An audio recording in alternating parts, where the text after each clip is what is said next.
अब तक आपने देखा होगा कि जितने भी ये पैपराजीज होते हैं, बॉलीवुड के लगातार लोग उन्हें कहते हैं कि ये कहीं पर भी पहुंच जाते हैं, बिना बुलाए पहुंच जाते हैं, हमारी प्राइवेसी में दखलंदाजी करते हैं, गलत एंगल से तस्वीरें लेते हैं।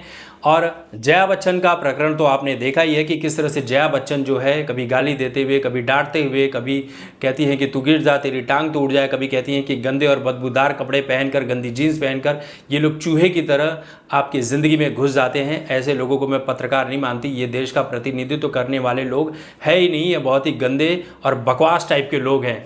तो ये सोशल मीडिया से लेकर मीडिया में एक चर्चा का विषय बन गया।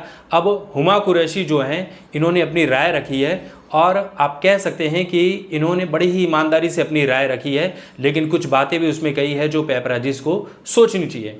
हुमा कुरैशी का ये कहना है कि पैपराजीज हमारे सेलिब्रिटीज़ के लिए हमारी ज़िंदगी का एक अहम हिस्सा है।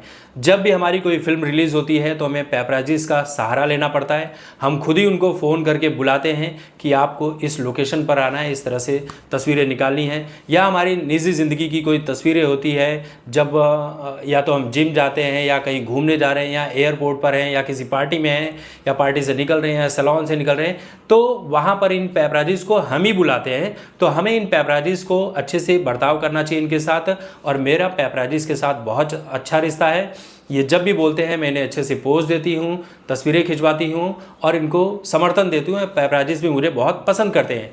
लेकिन कई बार जो है चीज़ें दायरे से निकल कर आगे जाती है। जैसे पैपराजीज कुछ कभी कभी गलत तरीके से भी बात कर लेते हैं, कभी वो किसी गलत एंगल से तस्वीरें लेते हैं, कभी इस एंगल से तस्वीरें लेते हैं जो नहीं लेनी चाहिए। तो ऐसी चीज़ें पैपराजीज को नहीं करनी चाहिए। और बाकी मुझे पैपराजीज से कोई भी प्रॉब्लम नहीं है। वो अपना काम कर रहे हैं, अपने पेट पालने के लिए कर रहे हैं, अपनी मेहनत से करें, तो मुझे उनसे कोई प्रॉब्लम नहीं है। तो ये चीज़ें शायद जया बच्चन को भी सीखनी चाहिए कि हर व्यक्ति अपना पेट पालने के लिए ही कोशिश करता है और इनसे चिढ़ने की ज़रूरत नहीं है। अगर आपको इतनी ही प्रॉब्लम है तो आप उसका कुछ और जुगाड़ कर लीजिए, कोर्ट वगैरह चले जाइए कि जो भी पैपराजीज या उसकी एसोसिएशन या टीम या कंपनी आपकी तस्वीरें निकाले कि उसके ऊपर इतने इतने करोड़ों का मानहानि का आप केस कर सकती हैं। तो ये चीज़ें तो कर ही सकती हैं।